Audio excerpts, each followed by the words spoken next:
সবচেয়ে বড় যেটা এবারে দেখার বিষয় সেটা হচ্ছে মুসলিম সমাজ যারা ওদের ব্লক ভোটার ছিলেন তারা কিন্তু রিভেঞ্জ করেছেন সব জায়গায়। তারা বিজেপিকেও ভোট দেবেন, কিছু লোক জোটকে ভোট দেবেন। তারাই ঠিক করেছেন এবার টিএমসিকে হারাবেন, সেজন্য তাদেরকে বেশি ভয় দেখানো হচ্ছে, কিন্তু কোনো রাস্তা নেই। তারা টিএমসির আসল ডুব বুঝতে পেরেছেন, যেমন কংগ্রেসকে ছেড়ে দিয়েছিলেন, যেমন সিপিএমকে ছেড়ে দিয়েছিলেন, এবারে টিএমসিকে ছেড়ে দেবেন। মমতা ব্যানার্জি যদি কী বলে নন্দীগ্রাম দেখিয়ে, সিঙ্গুর দেখিয়ে ভোট জিততে পারেন, তো ওনার এত বড় অপকর্ম ওটা কেন আমরা লোককে ভুলতে দেবো? ওইটা নয়, এর চেয়েও বড় অপকর্ম আরও বেরোবে। কারণ যেটা চলছে সন্দেশখালিতে, এখনও শাহজাহানের মেজো ভাই যে এখনও অ্যাবসকন্ডেড, তার লোকেরা গিয়ে এখনও ভয় দেখাচ্ছে গ্রামেগঞ্জে মহিলাদের, তাই তাদের রাত জাগতে হচ্ছে। পুলিশ কেস দিয়ে তুলে নিয়ে যাচ্ছে যাকে তাকে। পরিবারের মহিলারা বাধ্য হয়ে রাস্তায় নেমেছেন, তাদেরকেও ছাড়া হচ্ছে না, চুলের মুঠি ধরে নামানো হচ্ছে। এই যে ভয়ঙ্কর পরিস্থিতি, ওরা চাইছে এইভাবে ওখানকে ভোটটা করতে। কিছু গ্রামের তো সব পুরুষরা ঘর ছাড়া হয়ে গেছেন, ভোট পর্যন্ত ওরা গায়ের জোর দেখিয়ে ভোট করতে চাইছে, জিততে চাইছে। কিন্তু ওখানকার মহিলারা যেভাবে প্রতিরোধ করছেন, সারা ভারতবর্ষে এটা একটা উদাহরণ তৈরি হয়ে গেছে। হুগলি লোকসভা কেন্দ্রের দুটো আসন, শ্রীরামপুর এবং হুগলি, সেখানকার তৃণমূল প্রার্থীদের ঘিরে দলেরই কর্মীদের একটা বড় অংশ তারা ক্ষুব্ধ। আবার হাওড়াতে প্রসূন বন্দ্যোপাধ্যায়, তার বিরুদ্ধে ক্ষুব্ধ নেতাদের একাংশ রথীনবাবুর সঙ্গে সরাসরি হাত মিলিয়ে বলেছেন আমরা আপনার সাথে কাজ করব। প্রথম কথা, রথীনবাবুর মতো ডাক্তার, স্বনামধন্য ব্যক্তি, তিনি ওখানে কর্পোরেশনের মেয়র ছিলেন তাদের পার্টির, তাকে কিছু করতেই দেওয়া হয়নি। তিনি এবারে আমাদের ক্যান্ডিডেট হয়েছেন যোগ্য ব্যক্তি হিসাবে, হাওড়ার বক্তব্য তুলে ধরার জন্য পার্লামেন্টে যোগ্য ব্যক্তি।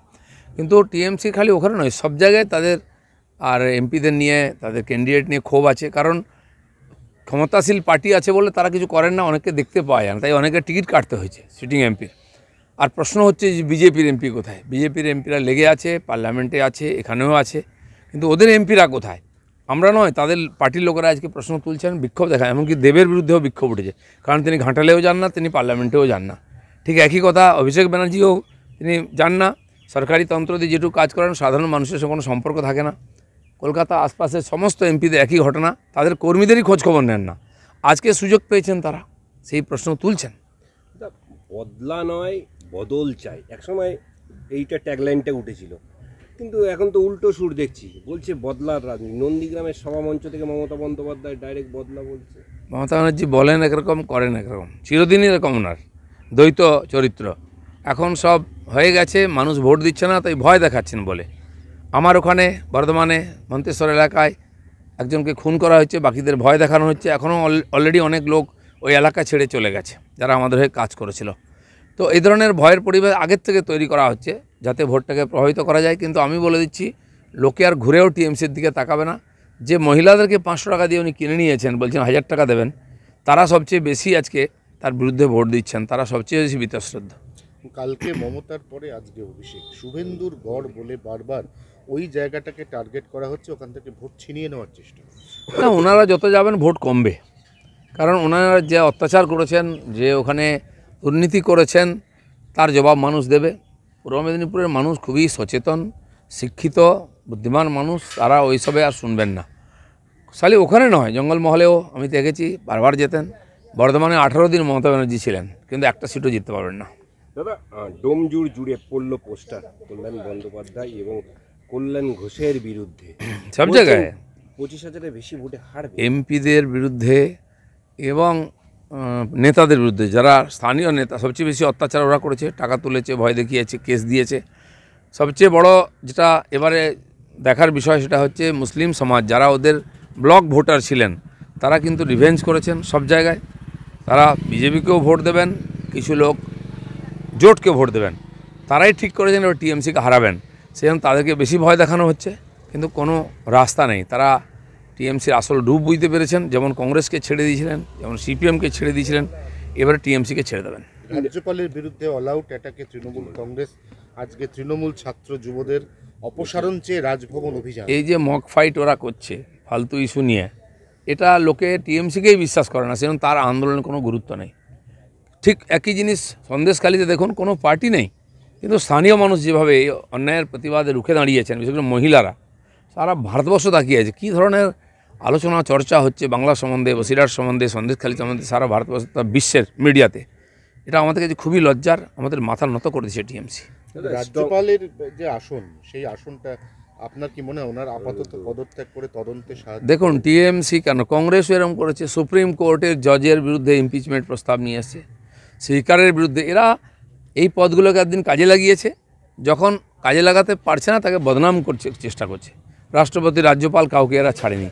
এতে ওদের কিছু যায় আসে না। রাজনীতি এবং সমাজের যে আস্থার কেন্দ্র সেগুলো মানে কালিমালিপ্ত হয়ে যাচ্ছে। দাদা, স্ট্রং রুমের বাড়তি নিরাপত্তা চেয়ে আপনার নির্বাচন কমিশনের দ্বারস্থ কেন? ওখানে যে স্ট্রং রুম রাখা হয়েছে তার মনিটর কোথায় জানা নেই। নিয়ম মতো যেমন সিল করা হয়েছে স্ট্রং রুমে, সেখানে ক্যামেরা লাগার কথা সিসিটিভির, এবং এক জায়গায় একটা মনিটর থাকবে। ভেতরে স্ট্রং রুমের সামনে ওখানে সেন্ট্রাল ফোর্স থাকবে, বাইরে পুলিশ আছে। মনিটর কোথায় খুঁজে পাচ্ছে না আমাদের লোকেরা গিয়ে রাত্রেবেলা, কী হচ্ছে কিছু বোঝা যাচ্ছে না, ভেতরে ঢুকতে দিচ্ছে না। তো সেখানে পাহারাদার ডে অ্যান্ড নাইট সব পার্টির লোকেরা আছে, আমাদেরও একজন করে থাকে, তাদের রেজিস্ট্রেশন আই কার্ড দেওয়া হয়েছে। তো তারা খুঁজে পাচ্ছে না, তাই কমপ্লেন করেছে। তখন আমাদের এজেন্টরা গেছে, গিয়ে দেখছে কোথাও কিছু নেই। তখন এই প্রশ্ন তুলেছি, কথা হয়েছে। তারা বলছে মনিটর সরিয়ে সামনে করবে, কারণ মনিটর থেকেই বোঝা যাবে, কাউকে ভিতরে ঢুকতে দেওয়া হবে না। সেটা ছিল না। শেষ প্রশ্ন, শেখ শাহজাহানের 14 কোটি টাকার জমি বাজেয়াপ্ত 14 কোটি নয়, 200, 250, 300 কোটি টাকা কাছে যে প্রপার্টি চলে গেছে। সেই জমির মধ্যে মাছের ভেড়ি আছে, সাধারণ গরিব লোকের, ওই আদিবাসীদের জমি নিয়ে ভেড়ি করা হয়েছে, নোনা জল ঢুকিয়ে ইটভাটা করা হয়েছে। এরকম বহু প্রপার্টি ছিনিয়ে নেওয়া হয়েছে, সরকারি জমি যা ছিল খাস সব নিয়ে নেওয়া হয়েছে। এবারে এই যে সম্পত্তি, তাতে প্রায় 300 কোটি হয়ে যাবে। আমার মনে হয় মমতা ব্যানার্জিরা বলেছেন যে ইন্ডিয়া জোটে 315 সিট হবে, সেটা তো হওয়ার চান্স নেই, কিন্তু 315 কোটি টাকা শাহজাহানের পার হয়ে যাবে। আর এটাই এবারে ভোটের ইস্যু। সবচেয়ে বড় যেটা এবারে দেখার বিষয় সেটা হচ্ছে মুসলিম সমাজ, যারা ওদের ব্লক ভোটার ছিলেন, তারা কিন্তু রিভেঞ্জ করেছেন সব জায়গায়। তারা বিজেপিকেও ভোট দেবেন, কিছু লোক জোটকে ভোট দেবেন। তারাই ঠিক করেছেন এবার টিএমসিকে হারাবেন, সেজন্য তাদেরকে বেশি ভয় দেখানো হচ্ছে, কিন্তু কোনো রাস্তা নেই। তারা টিএমসির আসল রূপ বুঝতে পেরেছেন, যেমন কংগ্রেসকে ছেড়ে দিয়েছিলেন, যেমন সিপিএমকে ছেড়ে দিয়েছিলেন, এবারে টিএমসিকে ছেড়ে দেবেন। দাদা, স্ট্রং রুমের বাড়তি নিরাপত্তা চেয়ে আপনার নির্বাচন কমিশনের দ্বারস্থ কেন? ওখানে যে স্ট্রং রুম রাখা হয়েছে তার মনিটর কোথায় জানা নেই। নিয়ম মতো যেমন সিল করা হয়েছে স্ট্রং রুমে, সেখানে ক্যামেরা লাগার কথা সিসিটিভির, এবং এক জায়গায় একটা মনিটর থাকবে। ভেতরে স্ট্রং রুমের সামনে ওখানে সেন্ট্রাল ফোর্স থাকবে, বাইরে পুলিশ আছে। মনিটর কোথায় খুঁজে পাচ্ছে না আমাদের লোকেরা গিয়ে রাত্রেবেলা, কী হচ্ছে কিছু বোঝা যাচ্ছে না, ভেতরে ঢুকতে দিচ্ছে না। তো সেখানে পাহারাদার ডে অ্যান্ড নাইট সব পার্টির লোকেরা আছে, আমাদেরও একজন করে থাকে, তাদের রেজিস্ট্রেশন আই কার্ড দেওয়া হয়েছে। তো তারা খুঁজে পাচ্ছে না, তাই কমপ্লেন করেছে। তখন আমাদের এজেন্টরা গেছে, গিয়ে দেখছে কোথাও কিছু নেই। তখন এই প্রশ্ন তুলেছি, কথা হয়েছে।